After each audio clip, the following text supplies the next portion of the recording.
What's going on, people? Welcome back to the channel. Festive cheer. We've got special guest in the house, Mr. B, Darkness Paradise. What are you telling me, my brother? Yo, family, first things first, it's beautiful being out here, man. Thank you for inviting me to your channel.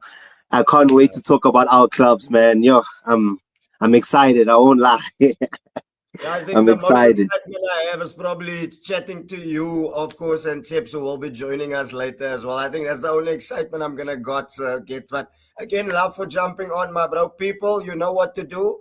Like, share, subscribe. Please follow What's Football Without Fans. Link Please, their channel is in the description, and of course, smash the man. likes up, people. Oh, I nearly messed up the mic setup. You see what you do to me when you play? All distracted and shit. Without further ado, brother, let's get straight into it. It's been a crazy week. It's been Let's a start. crazy season. What have you It's been made a of huh? Liverpool the whole week, from Salah coming out airing the dirty laundry to Jamie Yeah, Carragher to legends yeah, coming out in over the weekend, the farewell. What have you made of it, my brother? yeah. I don't know where to start, but let me start from like the top. Mm. Slot is on some level to be blamed. Respectfully, he's the manager, he's the leader. He has to be blamed for the season we're having. That's my first thing. My second thing, Salah should not, as right as he is, he might be right, he might be wrong. He might feel like he's right, but he is wrong to come out against the club like that. Like, Mm. I don't know if you watched the interview with Jamie Carragher, Michael Richards, and Henry. Henry was Yeah. speaking about his time at Barca under Pep and his time with Arsene Wenger, that he's had problems with them. Mm. And he chose to put the club above himself. Now, with Salah, since Klopp's time, he's been wanting to be a leader in the dressing room. As much as he's scoring goals, he's getting assists, he's always put himself as, I am the leader as well. I'm the As much as guy, Virgil's, exactly. So being a leader, you cannot come out against your club like that. You understand? Understand if you're a CR7 type of player, you're just a star. You have no leadership qualities, you're just a star. Cool. But you've been selling us on this thing that you're a leader, you're the king, you King Mo. You can't go against the club like that. You can't call out the manager like that publicly, like that. You just can't. We're not Man United. Respectfully, we're not Man United. I agree with you 100%. You understand? So I do agree with him to a point that he is not fully to blame. But at the same time, I feel like everybody in the team had a period where they had to sit on the bench. Verts has been eating the bench. Isak has been eating the bench. Virgil didn't eat the bench, but we don't have centre back, so he has to play. But everybody, Kirkes, you name them, McAllister, they've all had to eat the bench because nobody's performing. Nobody's performing for us. So my thing is, that's my thing. Like, this is an underperforming side by Liverpool standards, which they've set already so high for themselves last season. Right? Carry on, bro. Right. Yes. So my thing is that also bringing up the fact that we're underperforming as a leader of our club, as a leader, you can't be putting the English media spotlight on us. That after making what do you think happens when Mo Salah makes an interview like that? The whole spotlight's going to be on Arne Slot's job. It's going to be on Liverpool. Everything was on Liverpool. You guys lost, and everything was still on Liverpool. Exactly. It took the spotlight away from us, eh? Fully. So it's just kind of like, yeah, exactly. You guys lost to Villa, and it was a shaky performance, but it took the spotlight from everybody. Anybody that had a moment or something bad happened to them this week, that weekend, spotlight was out. Mo Salah was the headline. Now, for me, it's a thing of like, I just don't agree with him going against the club, going against his manager. For me, that's a no. I do not like. No one's bigger than the club. Respectfully, 100%. I know he scored all the goals in the world. He's won us Champions League. He's won us the league. Thank you so much. I appreciate that. You're not bigger than us. Now going to Carragher, I just think Carragher was passionate. Carragher was passionate about he felt betrayed. I understand all that, but also him, it's his job to give his opinion. It's his job to give his opinion. That's what they paid. Can I ask you a question though? Do you think it's something it got a bit personal with Carragher though, for me? But you also need to understand, like us with, man, you need to understand Scousers. The way he said it, like he hasn't done anything for Egypt, he hasn't won the AFCON, and then the thing is, sometimes I think Carragher, like, you need to, I don't know how to put it, but like, I think as Scousers, I think they passionate people, one, and two, they just tell it like it is. So I just think it was a matter of he was hurt and betrayed. That's where I think he was coming from. Now, he was emotional, which is not right, but at the end of the day, he's a pundit. His job is to give his opinion. Whether it's wrong or right, they pay him to give his opinion. We pay Salah to play football. He's not performing, so bench will happen. I'm sorry, bench will happen. I don't fully agree with exactly what Carragher was saying with the Egypt stuff. He did his best with Egypt. Egypt is not what Egypt used to be. He carried them to a final, lost to a great Senegalese team on penalties. So I don't know, man. World Cup, if I'm not mistaken, as well, eh? Exactly. When Egypt don't often see World Cup, so yeah, I don't know what Carragher's on about. But going to whether Mo Salah should stay or go, honestly, where are you with it though? Yeah, that's where I'm going. That's where I'm getting. Honestly speaking, like, I pray that he stays. I need him to break records. I need him to break more records. Like, I need Salah to break more records. I know this season he hasn't been scoring much. No one has been performing except for maybe Gravenberch here and there. So Bosley, maybe Iketike, maybe Chiesa every time when he gets minutes. But everybody else has been shit. I'm being honest. Everybody else has been terrible. So for me, I just hope he stays. I hope he can fix the differences. I mean, I've seen this before with Klopp. He had issues with Klopp once upon a time. He fixed it. I hope he can fix it with Slot, because Slot also seems like a hard-headed person. You know the Dutch. The Dutch don't take shit. Yeah. The Dutch don't take shit. And especially as managers, they don't take shit. So I just hope they can resolve this, because I really need at least one more season from Salah. Like, we need to get him higher, because like I'm just happy that Liverpool has an African player that's doing so well, that's breaking all the records, that when we look back on the record books, we can say our best player in our history is an African player. That's something I was jealous of with Chelsea.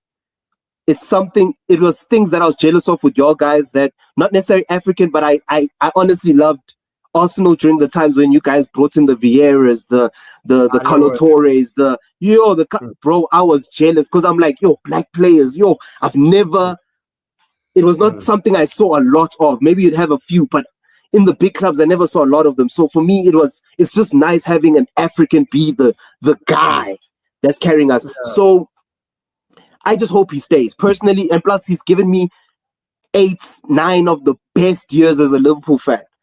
I was in high school, primary school, supporting Liverpool. United were winning everything. Hey, bro. Everything. You don't have to tell me about those times, my man. Everybody was a United fan. Every single human being I came across was a United fan, making fun of me, joking me around. When am I going to win a trophy? I heard all the jokes. So Salah gave me some of the greatest years I've ever. I got to see United's downfall.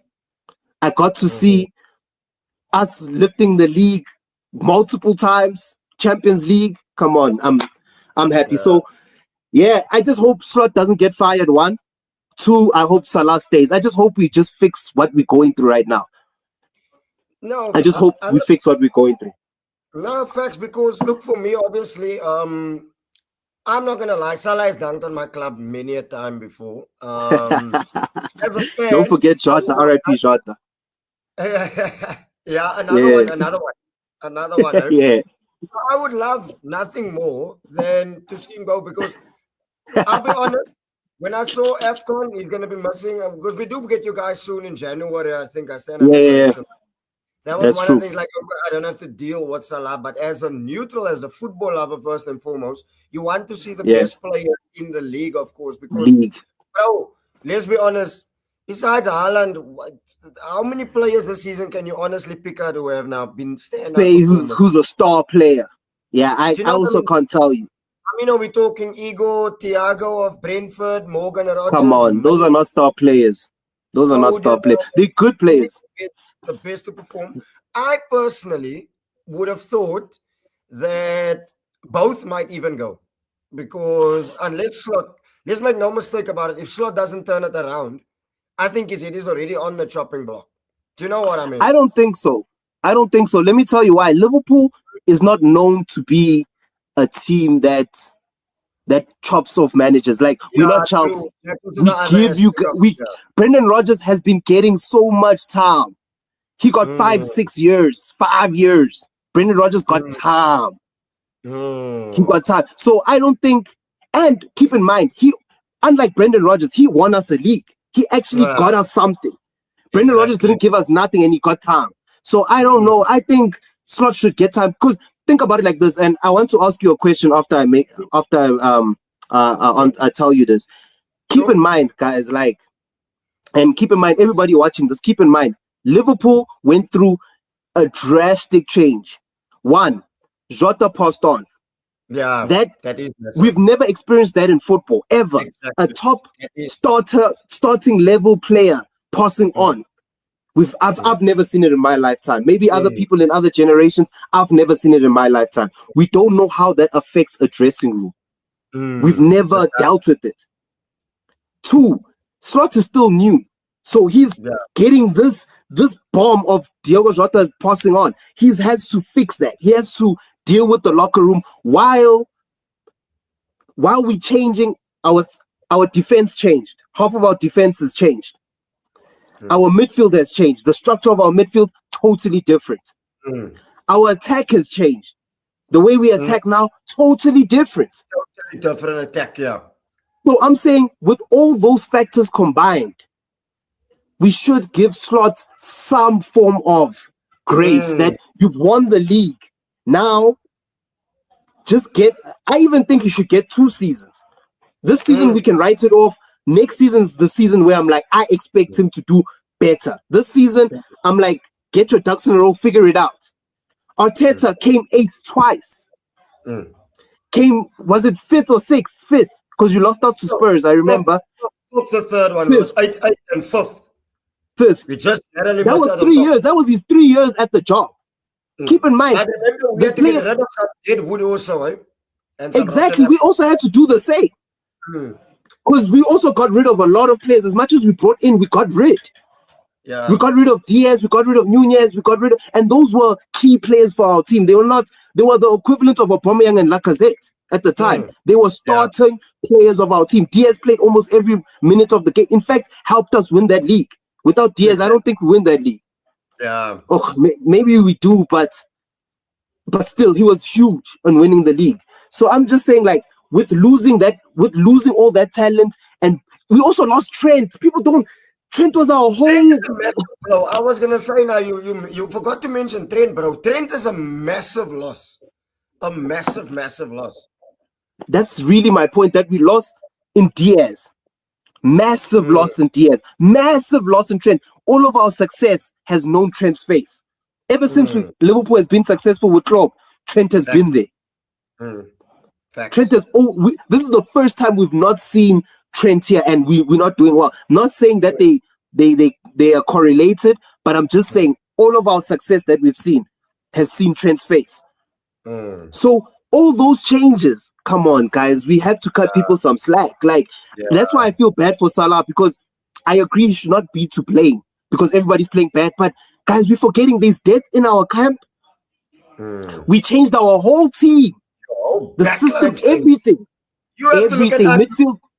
Bro, you can see our whole backline is look at that is affecting us now without Gabriel and Saliba. And that's just the backline. Gabriel and Saliba are out. Your backline is different. That's all over. That's just 2 players. And the thing we changed our. The thing is, I just want to touch on what you said in the beginning with the death of Jota. You could see when Scotland qualified, how Robertson mentioned it. He mentioned Jota. Exactly. That was the first place where he went to. So that can tell you already everything you need to know. Exactly. He even in that interview, his eyes were kind of teary, as about to cry and everything. That's what I'm saying. Like to lose such a big character like Jota. Keep in mind, Jota was there. This was going to be 6th season with Liverpool, I think, if I'm not mistaken. So he's been at Liverpool for such a long time. These people know each other's children. You understand? This is real life situations. It's not FIFA. We're not playing football manager here. These are real life situations. These people know each other's wives, know each other's kids. They lost someone they were friends with. Imagine if I lost my friend, I'd also be devastated. Exactly. That's why I'm like, we gotta cut the players, the manager, and the club some slack. Just today, they got the verdict for that guy that drove in the parade at Liverpool. Yeah. They got that is still something that's tragic that happened against Liverpool. You understand? That's why I'm like, Liverpool, even the fans, we need to give Liverpool as a whole, as a brand, as a whatever, some grace. That, guys, we went through a lot in such a short space of time. Since we won the league till now, we've went through so much. So much change. Give us time to give us time to find ourselves. I think we're doing quite well for the amount of change we went through. Exactly. What would you now? What is your objectives right now looking at the season? Because obviously I know at the beginning of the season what the signings you've made, you would have said, okay, we're winning the league. I'll hold my hands up and say, what the signings you guys made, I would have said, okay. Liverpool hands down. But of course, like you said, there is a gelling period. There are going to be some teething problems. Like you mentioned, the defense was redone. You need to... I personally felt that you should have phased one of the wingbacks in first and then maybe, but again, like I said, hindsight is a wonderful thing. And Vert's obviously going to take time for him to get gel and find time to gel into a new league. What would you regard now as a successful season? I'm thinking you can still get a trophy or two and top 5 in the Champions League, then it's not that bad of a season. For me, and I also want to ask you. Everyone is inconsistent, B. Everyone is inconsistent. Let's be honest. Everyone is inconsistent. That's true. The fact that Villa now all of a sudden is in the title race is crazy. When Sunderland was in the title race the other day, like, it's not safe at the top. But to answer your question, I don't even know what's a successful season. I never even thought about it. But I think if we can just win any form of trophy, I'm okay with it. If we find a trophy and Champions League football next season, I'm good. I'm more than happy. That is a great season for me because, like I said, all the factors I mentioned, I don't expect them to do well. But at the end of the day, they are talented players, extremely talented players who are all world class. Most of those players in our team are captains for their nation. You understand? So I expect the mentality to be stronger than it is now. But let me put it to you like they are also human beings. I've seen the teams win the Champions League, if I have to be honest. Let's be honest. Steps we'll jump on later. I've seen Chelsea end 11th and win it, stink their way to a Champions League. Yeah, that's true. That's true. And I do think we can. To Spurs and United. I won't lie. So the Champions League, obviously, it's possible. It's always possible. There's still a second half of the season to go. And that's the most important part because it's like PSG. You guys have a heritage in the Champions League as well. Exactly. Because it's like PSG last season. The first half was terrible. It was mid. It was okay. The second half, they went into gear 5 and started really going at it. So I believe, and we have the players to do that. It's just a matter of getting the team into gear 5, which is up to Slot. That's why I take it back to Slots to blame for an extent, but I'm giving him grace because we've went through so much change. Now, can I ask you a question? Yeah. What do you think tactically is our problem? And then I'll also answer it what I think, because I've had debates with people, other Liverpool fans, other fans. Everybody's telling me something different. I want to hear your opinion. Personally, if I look at the way you guys were last year, remember when Slot came in, and again, you know your team better than me, so I welcome you to disagree with me on this one.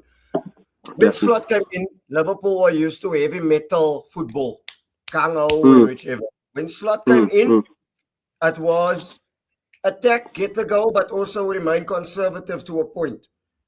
To a point, yeah. Klopp that would want to keep killing you 6-5, 6-4, 6-1 or whichever, 5-1. Now you have a Slot that when it's 2-0, he's comfortable to sit and take the result and get the hell out of there. I think this season he's gone away from that. He's focused too much on the attacking side of things and then neglecting the defensive side. Because, I mean, you only have to look at the Bournemouth game at the opening game of the season when you led 2-0, 2-2. There's a lot of games. Atletico Madrid, the 2-0 up. Happened so many times. There's a lot of them. The Newcastle, when there were 10 men on St. James's Park and he's gone away. I just feel sometimes he should go back to that. But what do you think? What do you think? Tell me. So, I agree with what you're saying, but I don't think he should go back. I think they must figure it out because the team is now different. Unfortunately, when he bought Wirtz, he changed the midfield. Because Wirtz is not going to play the same as other midfielders. Unfortunately, when you buy someone like Wirtz, you have a luxury player. It's like having Bruno Fernandes. Yeah, you understand? Yeah. I mean, now, the last time you guys had a number 10, I think was probably Coutinho. You guys have never played Coutinho. And even worse, Coutinho, we ended up shifting him to left wing. Exactly. That's how adamant Klopp was like, nah, I'm not playing with 10s. But now that Wirtz is now in, we're now playing with the 10. Because Szoboszlai last season was playing 10, but he was really an 8. Let's be honest. The amount of work rate. He was a box to box. He's basically a box to box. That was just in the position of a 10. So he was not really a 10. Now that we're actually playing with the 10, Slot's biggest error was not getting a defensive mid. Now, I want you to think about it like this. Gravenberch, in his essence, in his true form, he's not a 6. That guy at Ajax was a 10. He was jamming 10 at Ajax. That's his original. That's what he plays as. McAllister, we all know he's not a 6. McAllister's not a 6. That guy is an 8/10. He wants to attack. He's an odd. In fact, all South Americans are like that. Even the ones that claim that they defensive mids, in their heart they want to attack. You understand? So Szoboszlai, we already know he's not a. So we do not have a midfielder that's defensively minded, that naturally thinks defensively, like a Zubamendi would, or an Ogate, or someone that's just naturally. Caicedo. Exactly, Caicedo. Someone that naturally thinks defense before attack. All of our midfielders think attack. You understand? Everybody thinks progress the ball. And now when we're all progressing the ball, and also keep in mind, when they're doing the low block, and everybody is trying to progress the ball, we're leaving the back line open. Hey, I know. We're leaving the back line open. The other night, and that happened to us, which will come exactly. On to. That happened to us. Exactly. And a defensive mid's main job is to break up play, to make sure counters don't happen, long balls don't happen. That's his main job. That's why the defensive mid, when a counter is happening, he's the one who has to take the yellow card, because it's his job. Can I ask you a question though? That's interesting that you mentioned the number 6. Obviously, do you think you guys missed a trick with Mark Gueye? And I want to ask you this question because this is a debate that I have with a lot of Liverpool fans. Yeah. Do you think, now I know hindsight is a wonderful thing, but do you think you should have went for Isak, given the fact that you already signed Ekitike at the time? Now, let me give you a chain of events that changed our team. And sorry for going back to the whole tragic thing. But Jota passing on meant we needed 2 strikers. Now, because you already lost Nunes and Diaz at the time as well. Exactly. But now that Jota passed on, we need 2 strikers because Jota was going to stay. And then now what I think Liverpool was going to do was buy Isak alone. And then with that money that we would have used on Ekitike, would have bought maybe a defensive mid or a centre back. You understand? Now Jota passing on meant we needed 2 attackers. Now I think Slot was thinking along the lines of, last season my midfield was good, plus we added Wirtz. So we can do with one season without a defensive mid. Let's fix the attack because we have a hole in Jota that needs to be plugged right now because Diaz is gone, Nunez is gone, and he already promised those two to leave before the season was over. So their bags were packed already. So Jota passing on changed everything, but at the same time, it's a blessing because now we have Ikitike. Not saying that his passing on was a blessing, but how things worked out, I'm happy that we have Ikitike. But I think what the plan originally was to get Isak, and then we would have got Gueye and a defensive mid. That's what I'm hoping the plan was. You understand? That's what I think the plan was. If I'm wrong, the football the Liverpool football higher ups can come correct me. But I genuinely think we need a defensive midfielder. Like it's the same thing I'm seeing. So to piggyback of Ashraf's comment here at the bottom, so do you think that season of Gravenberg in the number 6 was just a once-off where everything was just going right at the time? No, not at all. I think it was a thing of come on here. You're not the first person to be on my show and mention the whole Gravenberg issue, which is why I'm asking. Because I love Gravenberg. I love Gravenberg. Don't get me wrong. Because I personally feel you take him out of Liverpool, you can see there's a massive difference. There's a difference. With the Gravenberch thing, this is my opinion on it. I could be wrong. But last season, we played with the midfield of McAllister, Gravenberch, Szoboszlai. Szoboszlai is working hard for Salah on the right. Now, we also have a winger called Diaz, who was you also know Diaz's work rate is crazy, who was also helping McAllister defend. We have two sets of midfielders getting help. He's doing at Bayern Munich as well. You can see what a massive player he is for Bayern Munich. A massive player, and he's always running. Forget even the attacking. That man is running his lungs out every game. So my thing is, we lost we lost Diaz, who was an engine on that side. So Szoboszlai is not playing the exact role he was playing last season. That is hurting the midfielders. And I also think McAllister is a bit tired. I think so our midfield is off balance. That's what I think. Because like I was going to say, the last time I saw this midfield type of issue was with United. United used to play Pogba and McTominay, or McTominay and Fred. Those are 2 8s. They're not 6s. Those are at most an 8. Yeah. And you cannot play 2 8s protecting a Fernandes. You cannot do that. Fernandes is a luxury player. He's going to do the extravagant pass and sometimes lose the ball. You need to have a defensive mid to clean up his mess. 100%. Because that's exactly Fabinho's job. Fabinho's job was to clean up the mess of the front three with the help of Henderson and Gini Wijnaldum's work rate.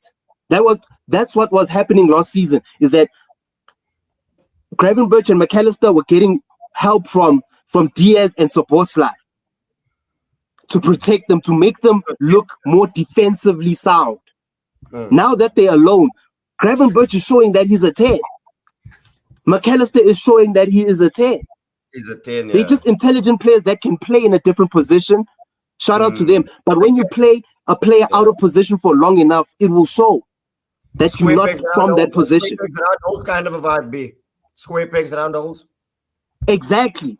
After, if enough time passes, you can see someone is not fit for that position. You can tell. Like, no matter how, naturally, Gravenberch is not a 6. Respectfully, I love the boy. He plays so well. He knows how to get out of the tight spaces. But, his natural instinct isn't defensive. It's not.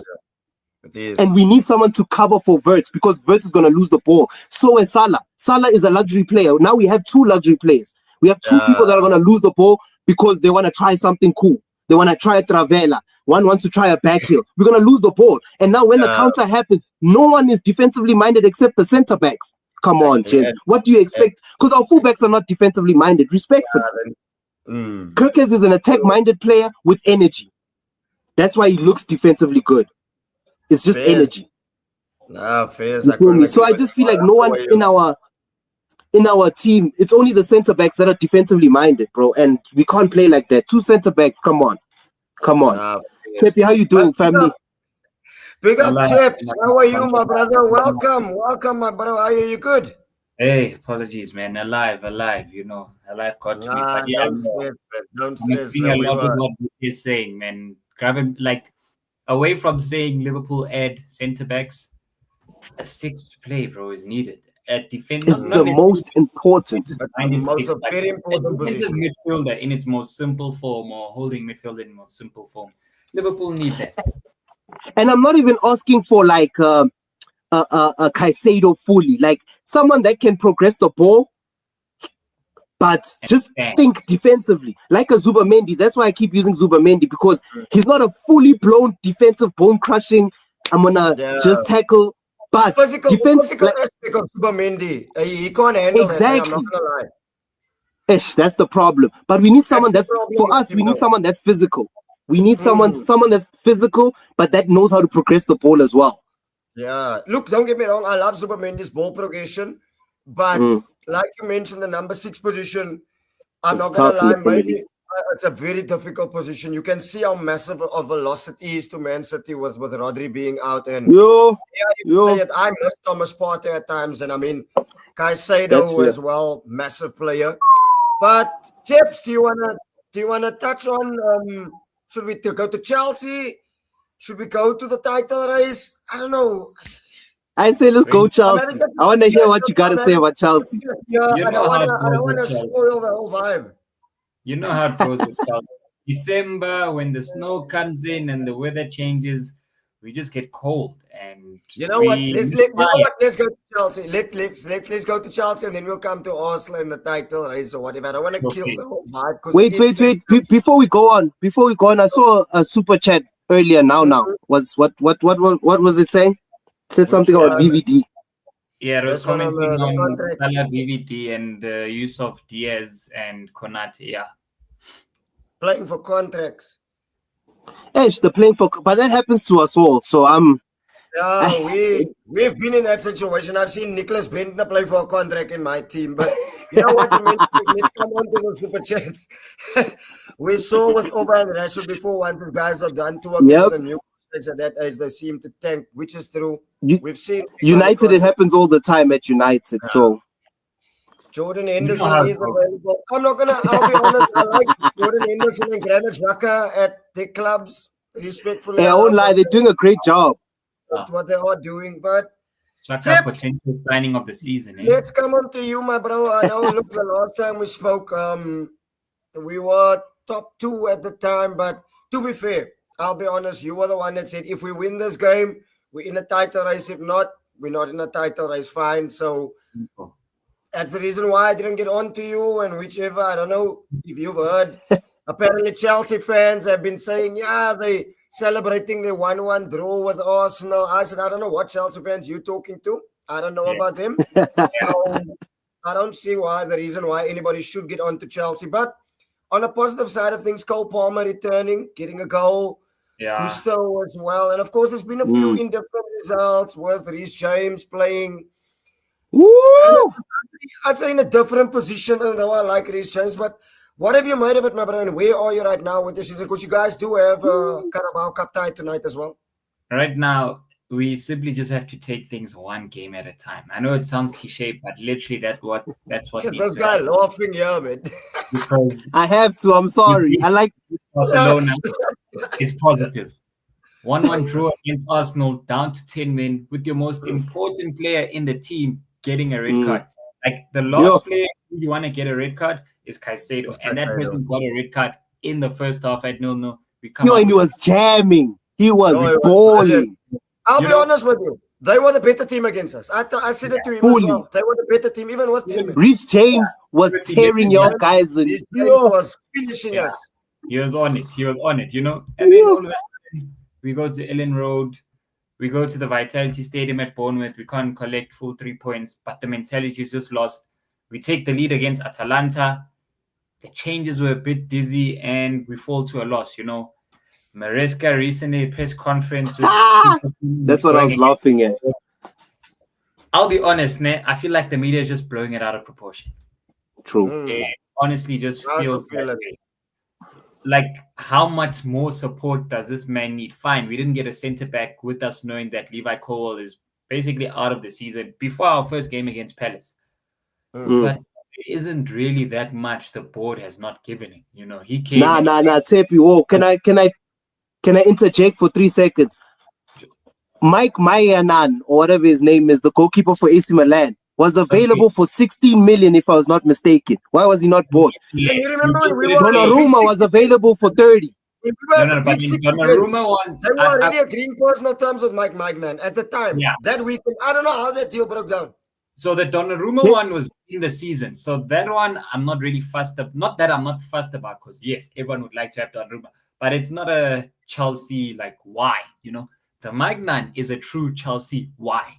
We just didn't pay. It didn't make sense. Extra. 5 million extra is all AC Milan. Dog, fighting over 5 million when you have Robert Sanchez in goal. No disrespect. Get him for the Club World Cup.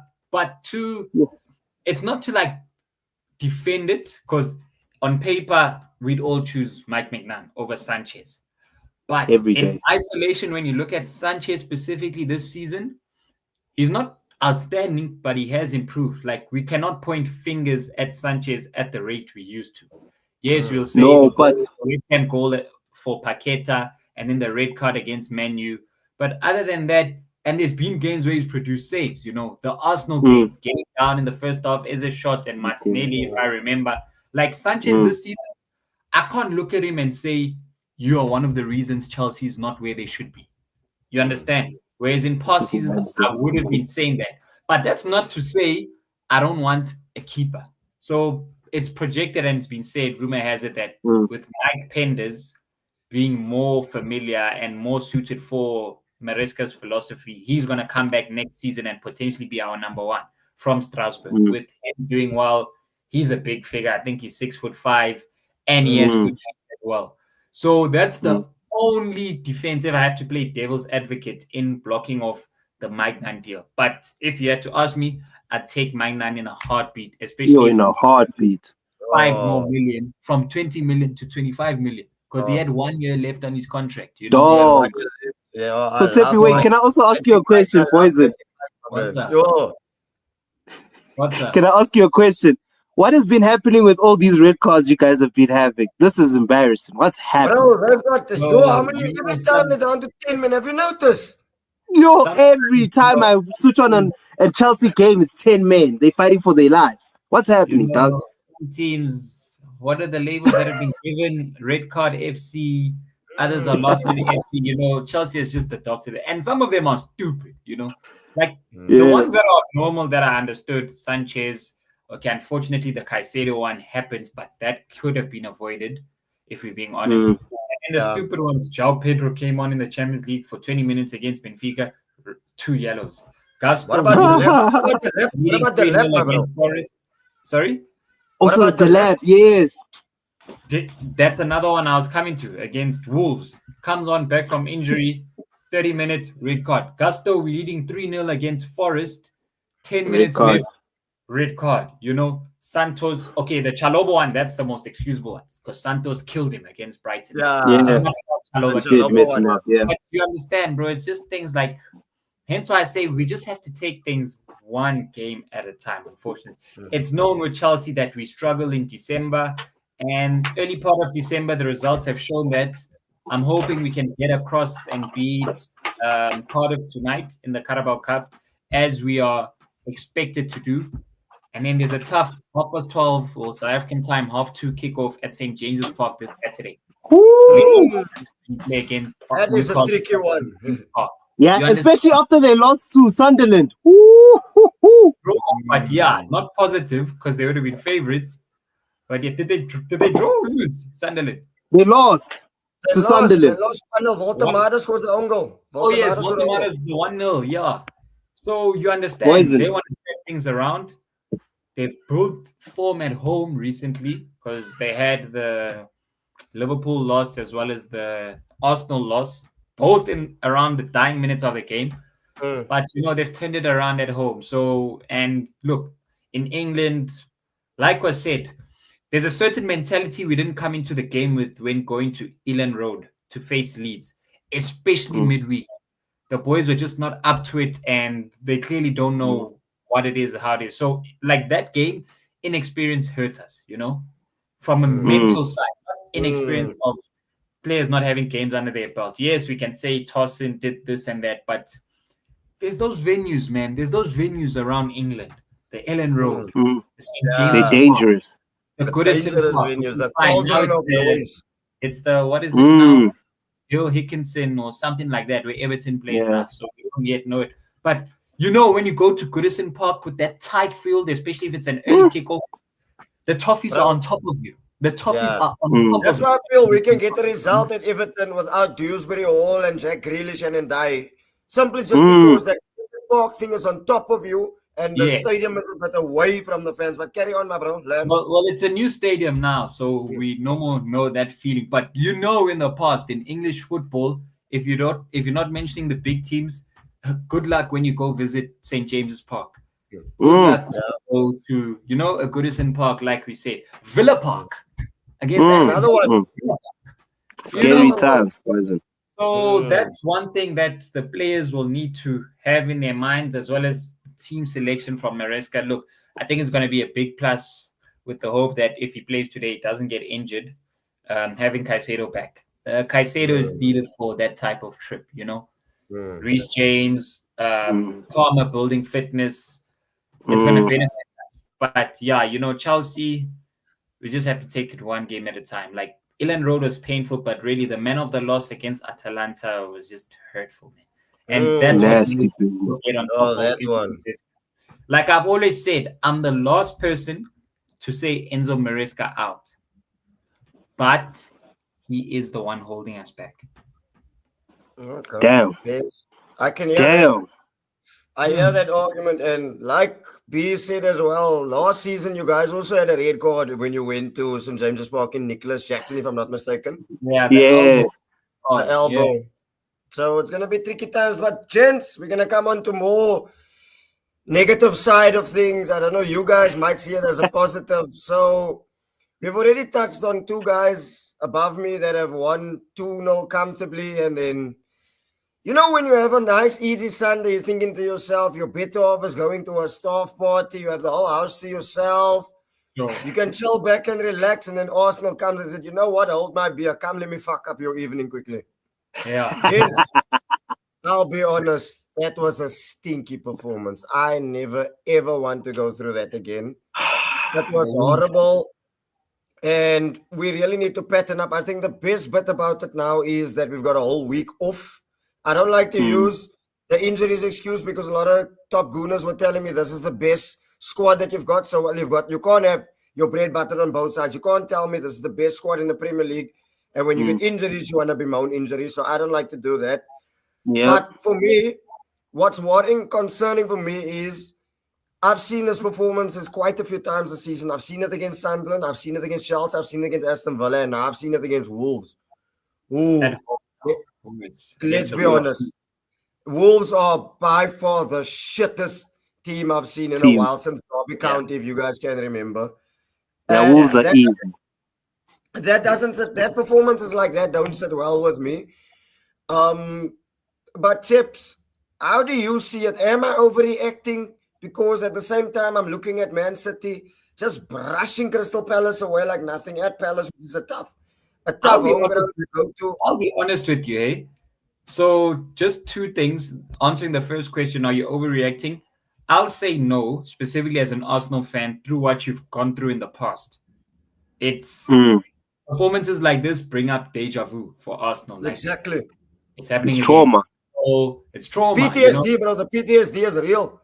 It's beginning to kick in. So the last thing I'll say is you're overreacting. You haven't won any of your last 3 away Premier League games. You're going to Everton now. Like you said, it benefits you that Ndai has gone to AFCON. Grealish, I think, is suspended, if I'm not mistaken.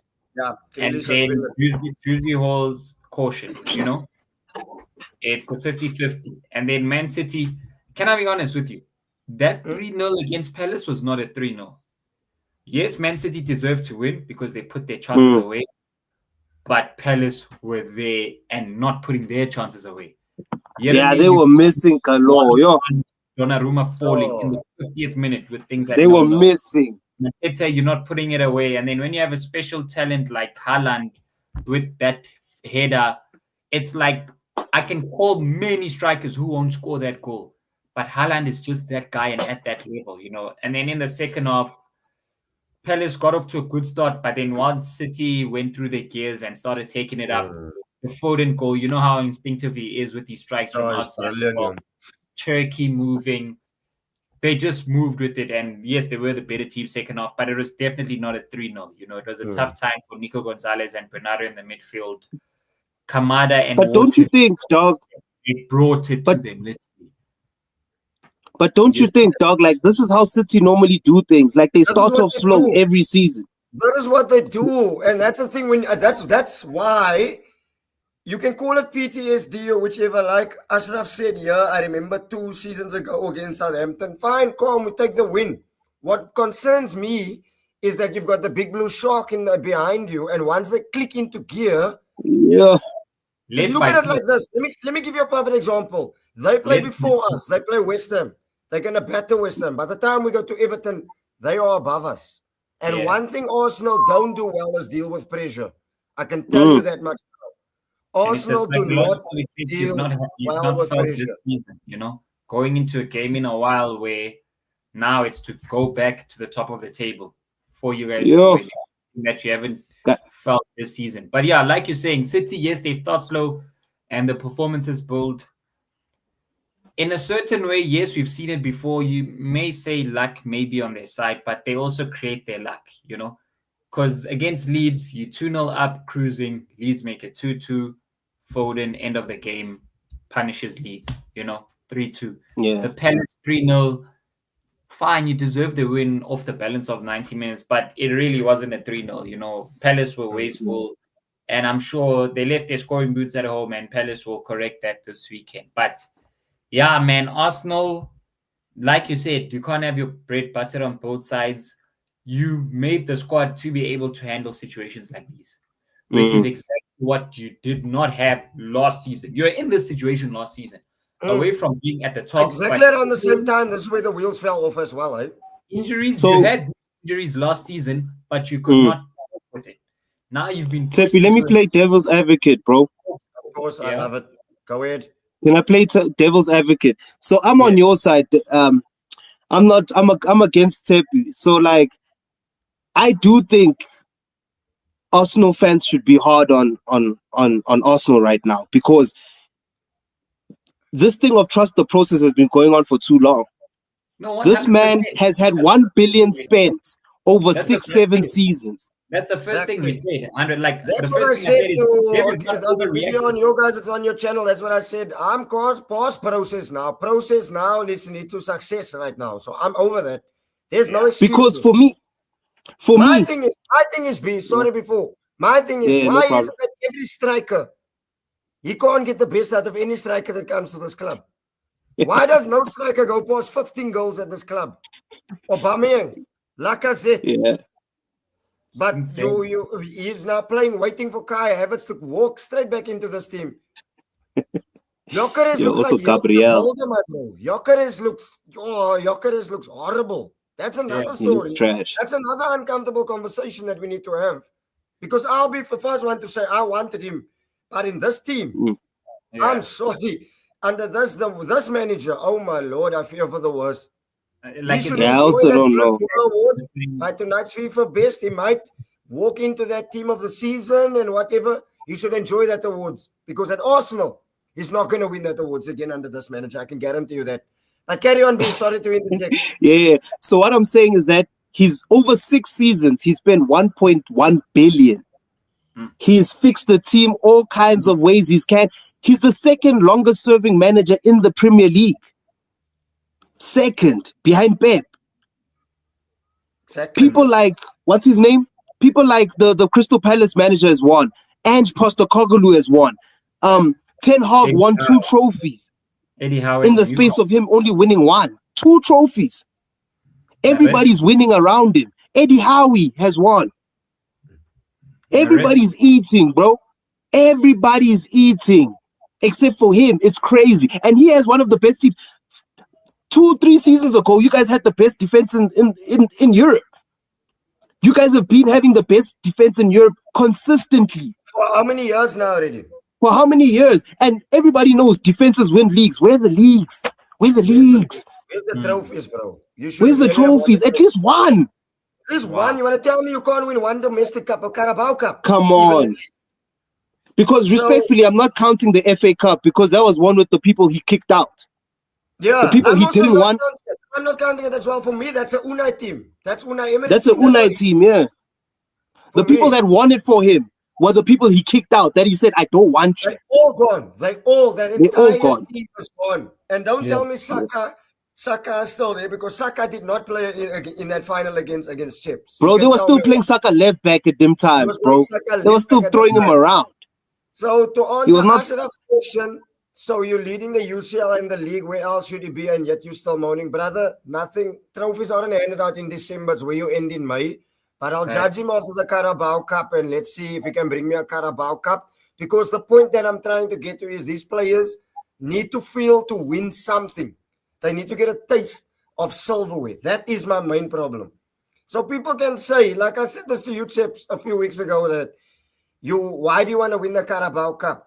What do you think is going to happen next season if Saka hasn't won a trophy? What do you think if Saliba hasn't won a trophy? What do you think if Gabriel hasn't won a trophy?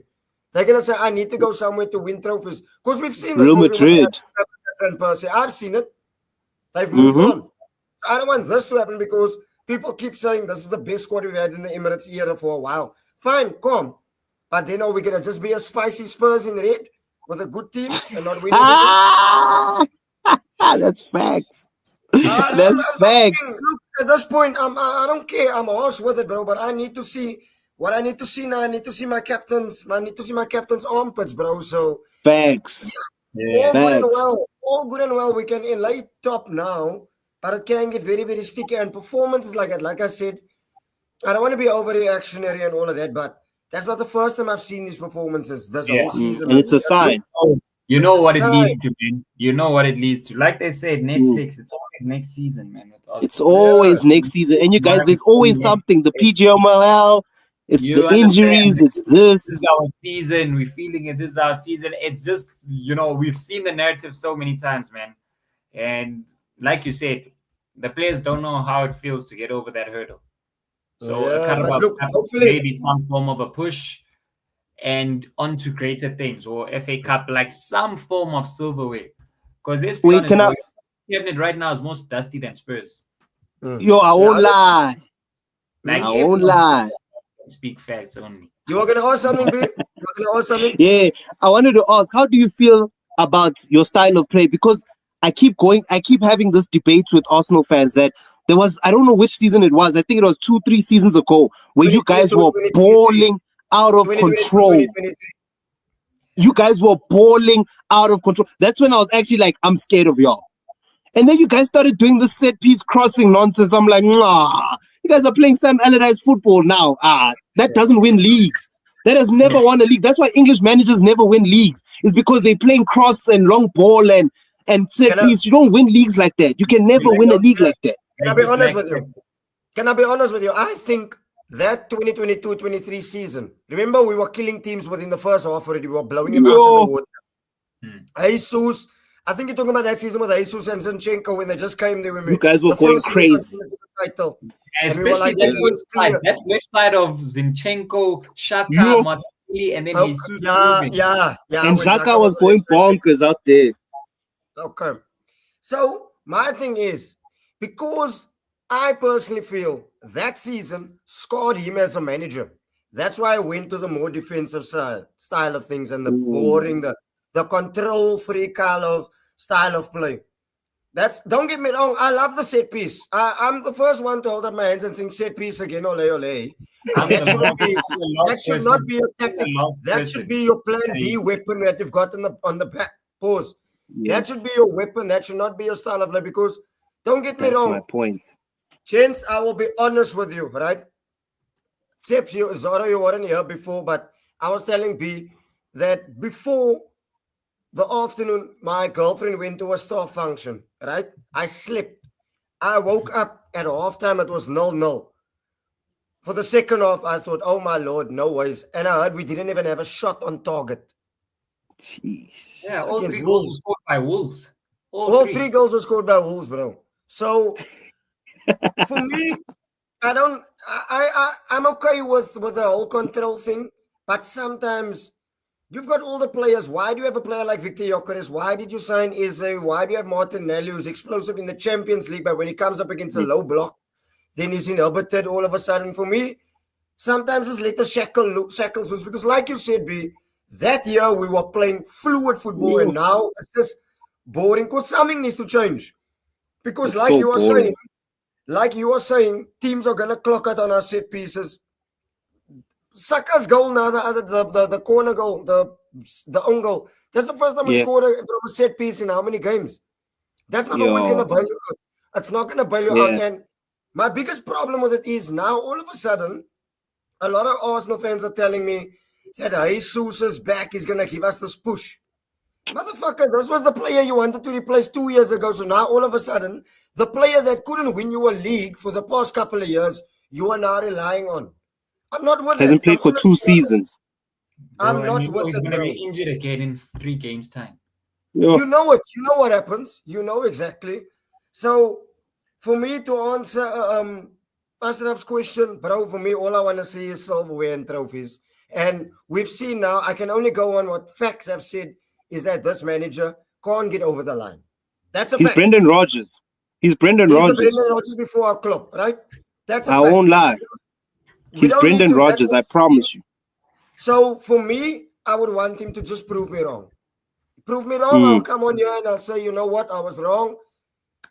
Mikel Arteta. But until then, I haven't seen anything from him. So, yeah, it is what it is.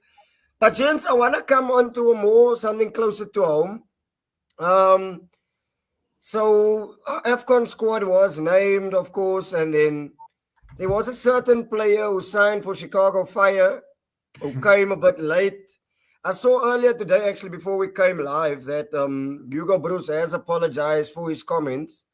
But where do you guys stand with the national team and, of course, with Mbakazi coming late and all of that stuff? Where are you guys with the local scene? Let me rather put it like that. Hugo Gross was just upset, and rightfully so. You are right to be upset, more upset than emotional, if I may say.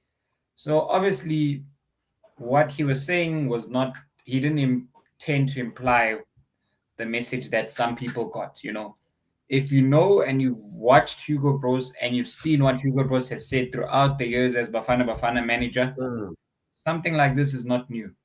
Yeah. And main thing that he complained on outside of Mbogazi being late and away from the shots against the agent, with the digressing and putting a scar or a dark cloud on females, which I do feel that's the main thing he was wrong for and should apologize for. But the form of racism, I didn't catch it at all.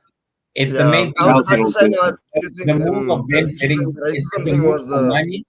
It's a move for money, and he's seen it before and spoke out on it before with Mailula when he went to Toronto FC.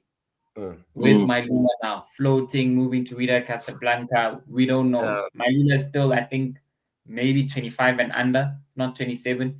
He should definitely be around the ranks of the national team squad. We've seen Hugo Gross complain about Safa specifically. As our manager, tell no, Safa's not doing this, not doing that. Complaining about players in the teams with them not having a balanced lifestyle. The complaints that we have of Sipho Mbule and how he said, bro, this is your final chance. Now Sipho Mbule is good. So statements and outbursts like this from Hugo Bruce, I don't even call it an outburst. Yes, he was partially wrong due to him being upset rather than emotional. The attack at the agent and, having to bring in the gender of the agent and then saying it's leading to collecting money. I do say that's where he was wrong. But in terms of Mbogazi, no. In terms of being upset, rightfully so, you are able to be upset. Other than that, 1-0 win against Ghana today, even though it was a local Ghana squad, I'm hopeful for AFCON. I feel like away from knowing teams like Senegal are stronger than you, and Morocco, Algeria, My only fear, to be honest, is Morocco. I was about to say now, what about the Let's keep Moroccans? it a stack, actually. Let's be honest. It is Morocco. Yeah, I I was that's about to think say we can. Morocco is the only one, honestly. Morocco. that And But squad. the guys, Like thing is, also a little sneaky Senegal. We're not scared of Senegal. the Senegal as well. no, that is Senegal. You those know when I squad, saw but the World Cup draw, look, so it's not I'm a great. French fan, right? Nationally, I'm a French Mm, supporter. Besides Same yeah. away here. from when I saw Senegal, I had flashbacks originally back to 2002. Yeah. Yo, with all the Lilian Turams and them, man. Oof. The Duke But carry surprise. on, bro. Yeah. How far do you think Bafana can go? Because they We got I good say coach. we can. we I can say go we can the even make the final. we can go If all the the way. draw is favorable, we can make the final. But Like the I question of hope, how far yeah, we we can for win. me, we are better positioned to beat Egypt in the group stages than Egypt are to beat us Mm. Yeah, in the group stages. Mm. in the We group know how stages. strong Egypt is. My my So, my hope so is a semi-final. My Mm. hope is a semi-final. That's what would I'm make with me it. proud of I'm them. with it as But I well. I'm believe with we you can there. make a final. We can make a Mm. final. The way we playing, yo, Hugo's got us playing some crazy football right now. And we can really take most of Africa. Senegal might hurt us. Morocco might hurt us. The rest, I'm not scared of. yeah, literally, like the only scar potentially all away from how physical it gets playing in Africa, Mm, and we finished number 3 in the last AFCON, even though if I remember we lost 2 of our group stage games, or maybe lost one, drew the other one. I think we're one of the best position threes, and then we got Morocco in the last 16. My Mm. only fear is we have not played outside of Africa since March, I think. I mean, outside Mm. of South mm, Africa, March, Outside of South Africa, because the mm. Lesotho turn game was in South Africa, yeah. It was in South and Yeah, the Africa. Zimbabwe game was also in South Africa. Then obviously South Africa. Nigeria, again, Nigeria was also, yeah. In um, SA. So that's my only fear with that playing in the new surroundings. Yes, we have it, but we haven't had it in a while. I don't think. Well, okay, he knows it via CAF, but at the Mm. national level, I don't think Mugazi knows playing that side. Mm. Ish. So game like Now, Angola, Faiz, Sipombule, Ashraf has who's asked. recently come in, can be tricky. Mm. Ashraf has asked predictions all three. If Bafana don't make the semis, I will see this campaign as a disappointment. Bar has been raised by the coach. I'm with him as well No. because the bar has been raised. I want to win it, but just like Chips has mentioned, the fact that we're playing outside. So for me, minimum semis for Bafana. I don't know where you guys with it. I'm. I've always said, For, no matter how big or how small a club is, let's say even more so country, if you Mm, reach a semi-finals of a tournament, you you have to have be to think telling that's yourselves we're right. going all the way. No matter yeah. how. I once Yeah. remember one time it was unfortunate. There was a Carabao, I think the 2019 one, Carabao Mm. Cup, I think, and Carabao is usually 2 legs, the semi-finals. Man City I forgot the team's, it might have been Barrow. I forgot the team's name. And with the Pep roulette, even though there's still Yeah. other players off the pitch, but literally for the first leg at the Etihad Stadium, Pep named some other. He named his first 11 literally against them, and I was like, yo, okay, no, sorry, Straight up. 8-0 or 9-0, something like that. Mm. So Mm. away from those scenarios, but if you get to the semifinals, really, man, you should be not thinking going all the way. So Nah. prediction, obviously, we'd have to see the draw from the last 16 Mm. on paper. Yeah. And when I say I don't fear the others, I'm not underlooking or undervaluing teams like Tunisia, defending Mm. Mm. champions Ivory Coast, even though they did leave out Nicolas Pepe, who's hot at Villarreal now, Hot. but Mm. Hot. issues. That Well, one was actually internal shocking issues to me. between the Actually, I'm not gonna lie. federation. Yeah, the Mm. federation and Nicolas Pepe, there's those issues, unfortunately. I'm not overlooking Nigeria. If Nigeria want to pull it off, you saw what Osimhen was doing in the playoffs as well as the last Yo, Mm. yo, AFCON, epic. World Cup qualifier game. So I'm not Mm. overlooking those teams. Tunisia, if we play against Tunisia, how are we going to break them down? Because they don't concede. They tough. They They tough. don't, They don't you know, consider. Ivory Coast as defending champions, you can't Rule disregard them out. Senegal, you can't disregard Ghana, who it feels as though Can't Ghana disregard now Algeria as well. Algeria Algeria also, yeah. in They familiar always a surroundings powerhouse. in Morocco, Oh, that Muslim end of Africa. So for me, Yes, I said I only fear Morocco. I'm saying let's go to I'm saying finals. And if it's Okay. against Morocco, yes, you say you want to win, but as them being favorites and being stronger, even though you can say Senegal is stronger than us, but from a fair end, if it's against Morocco and we lose, I say hard luck. And I would say hard luck against a Senegal, Tunisia, as well, Algeria. I'm just speaking on paper. But honestly, we should win. And basically, that's the only team I'm looking at that's stopping us. Face. You've already Potentially, said if we finish semi-final. number 2 and they finish number 1, we face Morocco in the last 16. Yeah. I wanted to ask you guys a question. Any question marks over his selection? Rainers. Reason being, I'm a Sundowns fan, and I understand Pirates are on top. And Brendan Peterson has come out and said, like, look, he doesn't worry about the national team because Kaiser Chiefs pay his salary and all of that. But I'm still feeling a bit that I still would have liked to see him for Fawaz Basadin. Not because I know him personally, but I mean, like, look, guys, there's a difference. Look, hear me out quickly. How many players have we seen over the years that might not do well for the clubs, but when they come to the national stage, they just know do what it. to do. The Maguires of the world. Do you know what I mean? So maybe that aspect of it, but furthermore, no other concern about the selection. For me, I'm good. I trust Hugo. That one that you mentioned. My thing is, like the last comment said, Hugo set these expectations.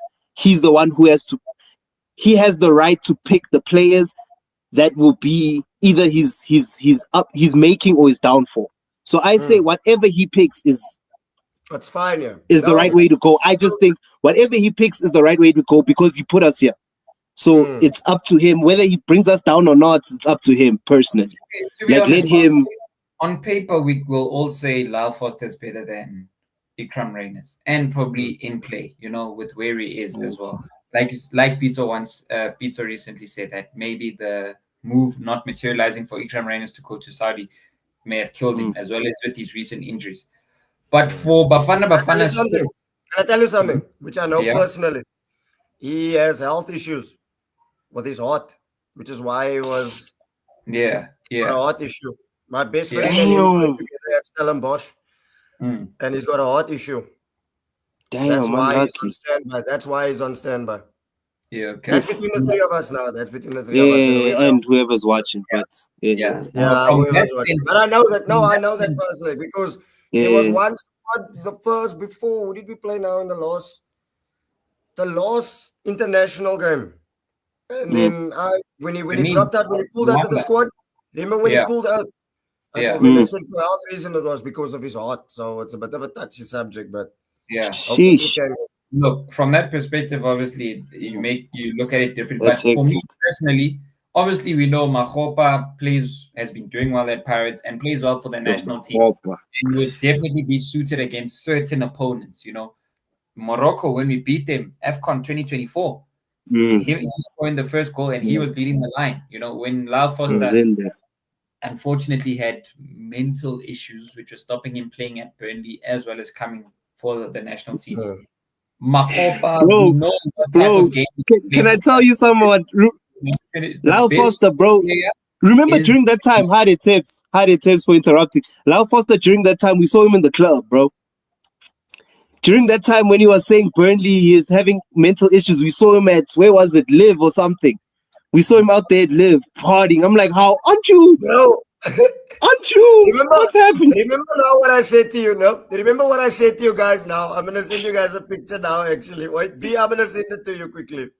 Sure. Carry on, Sips. Carry on. I'm going to send you a picture now. And that is how I know it. Best suited striker in terms of how the whole team plays. According to me, Makgopa for those games, perfect. And then Lyle Foster, we know how great he is. But in terms of fit for the whole team, Reyners is just so perfect. So look, now I understand the reason because I was looking and I'm like, attackers who could have been left out, like who comes in? If Reyners comes in, who goes out? The quickest one I would say is Remy. It's not to say he hasn't done well and doesn't deserve to be there, but specifically, if you're going to call Reina's, oh yeah, another thing as well, we have 25. I'm not sure if the max is 26 as well, because I've known it's 26, but we only have 25. So that's another thing that I look at. Yeah, no, Fizz. But yeah, what an awesome show. It literally flew by. Yeah, I won't lie. Wait, before we go though, like, what are our Premier League predictions in terms of who do you think is winning it? We like sort of in the midway on some level. Brilliant question. Who do you think is winning it? I'm still on the same. We must. I don't want to hear any. If it's not Arsenal, I don't want to hear anything else. We must. City won. City I won. also think City. Nah. I think City because Pep has never went 2 years without a league, and I don't think he's trying to break that record. And I don't think he's trying to. Well. Do you know what it is, bro? The thing is, he's got that know-how, and if you look at the way he's talking in press conferences, like, I've won this before, I've got this, he's got that swagger. They're all playing with a bit of a swagger. Turkey, Foden, all of them. Yeah. Alan, not celebrating. I get that. For me, I'm coming just on the aspect of four times second in a row. Brother, I'm not having that. Yeah, you can't have that. For me, it's only Arsenal. I don't want to hear anything else. You must. Like you said, B. You must. The aspect of you spent over how much? It's Arsenal. I don't get me wrong. I get the Pep aspect. Been there, done that before. And I would have said the same for Liverpool, even if they were in the situation. But for me, if it's not Arsenal or anything, then I don't want to hear it. I'm not interested. We must. I'm sorry. I'm going Arsenal. I'm beginning to get the feeling that it really is Pep's last season, because before last season's contract extension for the 1 year, well, he did it in November last year during the time when they were losing Bournemouth, Brighton, and just before the Spurs game, 3-3 against Feyenoord in the Champions League with them leading 3-0. Previous times when there's been like a year left or with him in his final year, he's extended around October, November as well. We're in December, nothing new has come yet. So if he extends now, this would be the latest he's ever extended. And to be honest, like, if nothing's happened in November, December's definitely not the time to move. So it's a wait and see game, January. And if nothing's happened in December, you're waiting and seeing in January, nothing's happened there. Is Pep really running it down? And if he truly is, he wants to leave with the title. Yeah, he has to leave with the title. He has to. He has to do a Sir Alex and leave. He's won so many, bro. He needs to. He can't leave without it. He can't leave without it. He cannot leave without it. He can't leave without it. He cannot leave without. Guys, have a bit of mercy for me. I haven't seen a title in 21 years, my man. The problem is, it's not you. It's not you. It's your fans. It's your fans. I'm sorry. Don't worry. I have the same problem with him as well, my man. 21 is still young. He went 30. Liverpool fans went 30. 30 was rough. But you know what? But in my 30, I won Champions League, though. The problem with that is, like, when people say Liverpool win 30, Liverpool was still getting to finals and winning Carabao Cups and Champions Leagues along the way before they got eventually to the league title. Exactly. That is where there's a grey area there for me. Arsenal aren't winning a damn thing, bro. That's the problem. I also agree. First thing a song to you guys that you can't sing back. Brother, Champions of Europe, you'll never sing that. Yeah. Look, I said to you. Spurs had a trophy. I'm not worried about Europe. I've been starving so much that I will even take a Carabao. Give me a Carabao Cup and a league title. Then I'm happy. I'm not even worried about Europe, to be honest with you, because we've never won. I haven't seen my team win anything in Europe, bro. Yeah, that's bad. Yeah. But when are you trying to, like, you guys need to be at a place to win in Europe? It's time. Because every dynasty, even Ajax, every dynasty has won with Champions League. When they were up, they won a Champions League. This is the first time you guys have been up since Wenger. You have to win a Champions League as well. Sometime in Arteta's reign, you have to win one. It's a must. I agree with that because the terms and the contracts with players leaving, potentially leaving if there's no trophies. The lucky thing with you guys, a lot of your players are on long-term contracts and have been signed in the recent years. So if they're going to get off your books, teams are going to pay them high 60s to 70 million pluses for those players. Yeah. Yeah. And your players are young. My thing is, contracts mean jack shit in football also. Hmm. They can be bought out as well. I'm sorry, money talks, bullshit walks. But Bullshit walks. no, to piggyback of that, what you said there, B, I agree with that because that's what Chelsea fans always. Why Chelsea fans and Arsenal fans have the debate: who's the biggest team in London? Why is that? Because that's not because they have more league. We have more league titles than them. It's because they've won something in Europe, which I get. I get it. I'm sorry, it makes sense. No, it's facts. And now it's true. It's bad. Yeah, it's facts, on bro. that. Yeah, I mean, and forget about that. This guy here to my top here on this side has won everything there is to win in Europe also. So that even makes it worse. But gents, we've been winning.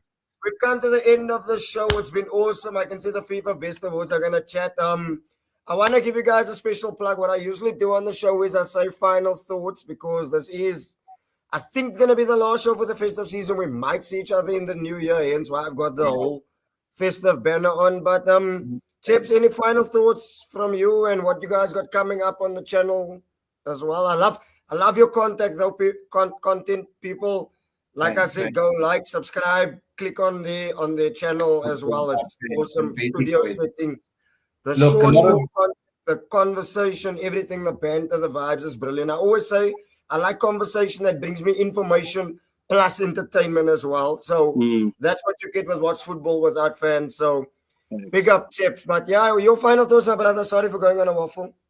Yeah, no, more individual content in the near future, and then studio conversations with multiple people. You'll see that more from March. But yeah, I'm definitely gonna come with it, indulge with what's current and indulge on the past as well, individually for over the next 2 months, 2 to 3, and then March, you'll see the banter being expressed with the people. Buhle Luyanda, who is his co-partner of Basic Boys, also that. a heavy football enthusiast. He also has top chats as well. And yeah, certainly more and more to come. AFCON, I'll touch base there.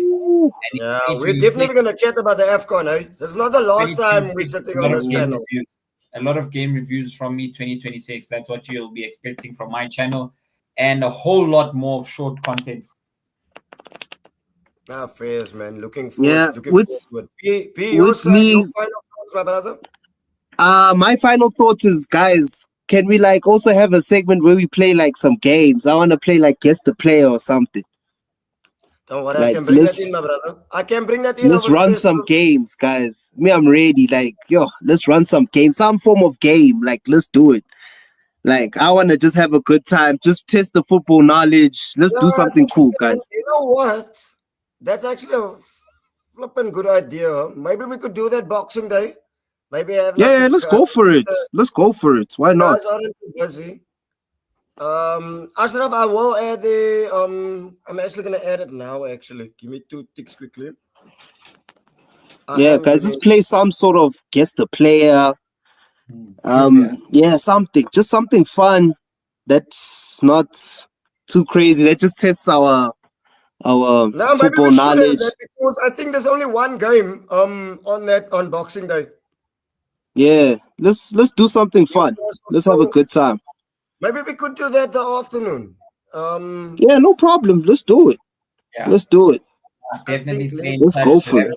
If not in the new year. Yeah, and if not in the new year, then. But I wanna. Yeah, let's do something crazy. Let's do something fun. Wait, I just wanna get your latest video. Oh, but this was 6 months ago. But okay. You'll just check there, and then I was also speaking with Rivaldo. That's actually in the description of the title, but as you know, it's okay. Let me just copy this and just paste it in the comments quickly.